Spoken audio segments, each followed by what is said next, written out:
Bonjour et bienvenue dans cette nouvelle vidéo consacrée à cette 11e journée de Ligue 1. On va aborder exhaustivement tous les matchs du championnat. On tient à préciser que ces pronostics sont des réflexions partagées gratuitement pour le plaisir, donc ne misez pas toute votre bankroll sur ces pronostics. On préfère les statistiques et on va voir qu'un match se prête bien à ce genre de pari. C'est d'ailleurs le premier match de cette analyse. Vendredi soir, Monaco affronte Nantes à la Beaujoire. Une surprenante équipe de Nantes, dauphin du PSG, à 2 points du 3e. Nantes reste sur une série de 4 victoires à domicile, avec 1-0 à chaque fois. Ils n'ont pas perdu cette saison à la Beaujoire. Monaco, dont les chiffres en font l'équipe la plus paradoxale de Ligue 1, possède le meilleur buteur et le meilleur passeur du championnat, mais aussi la pire défense de Ligue 1. Monaco n'a toujours pas gagné un match cette saison à l'extérieur, mais les chiffres les plus intéressants sont ceux qui sortent de notre algorithme spécial. Nantes reste sur 4 matchs consécutifs avec 0-0 à la mi-temps. Et si vous suivez un peu cette chaîne, vous savez que c'est le genre de statistiques qu'on aime. Mais ce match possède également une deuxième stat intéressante. Monaco fait partie des 3 équipes sur 16 ligues européennes à rester sur 4 matchs consécutifs avec au moins 4 buts dans le match. On va donc parier un over 0,5 en première mi-temps, coté à 1,44 sur un bookmaker comme Pinacle, bookmaker pour les expatriés, mais également un under 3,5 buts coté à 1,25 sur Winamax. Si on devait choisir un camp, ce serait Monaco ne perd pas. Le lendemain, Lille reçoit les Girondins de Bordeaux 3 jours après son nul face à Valence. La cote de Lille est plutôt basse dans les 1,80. Assez étonnant au vu de certains résultats et de l'accumulation des matchs. La value serait plutôt du côté de Bordeaux, qui totalise le même nombre de points au classement. Mais Lille doit prendre des points avant son déplacement à Marseille le week-end prochain. Malgré tout, Bordeaux devrait au moins ramener un point, donc Bordeaux ou match nul. Dans le match Brest-Dijon, Brest possède une cote assez élevée au vu de ses résultats.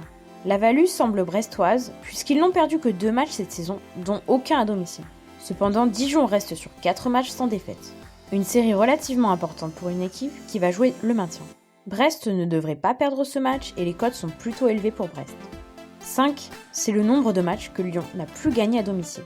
Sans doute un record depuis de nombreuses années.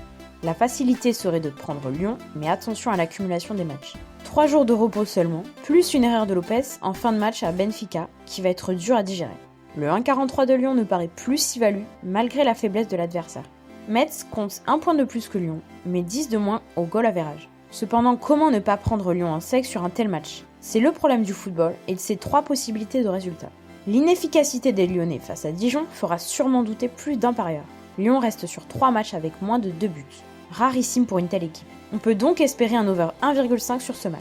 Concernant le match Montpellier-Angers, les bookmakers semblent perplexes. Montpellier reste sur 4 victoires de suite à domicile. La value semblerait donc Montpellier-Rennes, mais Angers reste une équipe solide. Pourquoi pas un match nul sur ce match, relativement imprévisible. Reims-Nîmes, le match des extrêmes. Le 3e qui reçoit le 18e, mais sans doute l'un des matchs les plus piégeux de cette 11e journée. Reims qui en seulement 11 journées a déjà battu Lille, Marseille et le PSG a pourtant chuté à domicile face au dernier Dijon. Nîmes qui n'a plus gagné un match depuis un mois ne compte que 2 victoires à domicile face à Toulouse et Brest. Sur le papier, Reims est favori, mais 1,83 est une cote relativement basse. Attention au match nul. Sauf surprise, Reims ne devrait pas perdre ce match. Match nul ou victoire de Reims rembourse. Strasbourg reçoit Nice à la Méno dans son fauteuil de lanterne rouge du championnat. Les bookmakers estiment les chances de victoire de Strasbourg proches de 50%. Mais Nice est dans une spirale négative avec un point en 4 matchs. Les 2 équipes peuvent enchaîner une 3e défaite de suite. Avantage à l'équipe à domicile qui a su montrer de belles choses à la Méno, notamment en barrage d'Europa League et qui ne compte qu'une seule défaite cette saison. Dimanche, Rennes affronte Toulouse au Rosenpark. 3 jours seulement après son match d'Europa League. Là encore un match très compliqué à évaluer, Toulouse n'a plus gagné un match à l'extérieur depuis le mois de janvier. Mais difficile de voir la victoire de Rennes. Pourquoi pas un home no bet, donc match nul avec victoire rennaise qui rembourse le pari. Avant-dernier match de cette 11e journée de Ligue 1, Saint-Étienne-Amiens, 2 équipes actuellement coincées dans le ventre mou respectivement, 10e et 13e. Saint-Étienne, qui avait pourtant mal débuté son championnat, reste invaincu sur les 4 derniers matchs, avec 6 points pris depuis l'arrivée de Puel. Les bookmakers estiment que la SSE a un peu plus de 50% de chance de gagner ce match. Mais il ne faut pas oublier leur match d'Europa League 3 jours avant. Avec le retour de Ruffier, une dynamique retrouvée, Saint-Étienne devrait au moins prendre un point dans son chaudron. Donc match nul et Saint-Étienne rembourse le pari. Beaucoup de matchs nuls à prévoir dans cette journée avec l'accumulation des matchs. La hiérarchie ne sera sans doute pas respectée dans tous les stades. Et on arrive au choc de cette 11e journée, PSG-OM. Mais de choc, il n'y a aujourd'hui plus que le nom. Car comme le mentionne Villas-Boas en conférence, d'un ton sans doute bluffeur, ce match n'a plus le suspense d'autrefois. Marseille a pris 6 points sur les 20 dernières confrontations, soit 6 sur 60 possibles. le PSG est coté dans les 1,20. Ce qui en temps normal ne serait pas très intéressant, mais sur ce genre de match, au Parc des Princes, les joueurs auront sans doute à cœur de prendre les 3 points avec la manière. Histoire de conclure cette belle semaine européenne, et sachant qu'ils ont une semaine de repos qui les attendent, le match face à Bruges ne devrait pas peser dans les corps, puisqu'il se sera déroulé 5 jours plus tôt. Donc victoire du PSG, sans doute, avec au moins 2 buts d'écart. Encore une fois, ces pronostics sont des réflexions données gratuitement, mais en aucun cas des conseils que vous devez suivre à la lettre.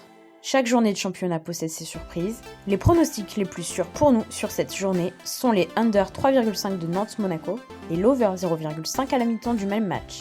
On peut aussi vous donner l'équipe de Karlsruhe en Bundesliga 2 qui affronte Hanovre et reste sur 4 matchs nuls, un record en Europe. Donc mieux vaut parier la victoire de Karlsruhe ou d'Hanovre plutôt qu'un Saint-Etienne ou Rennes ne perd pas dans cette 11e journée. On réserve nos autres pronostics tirés des statistiques pour nos abonnés. Donc n'hésitez pas à faire un tour sur notre site. En attendant, bonne semaine à tous et à la semaine prochaine!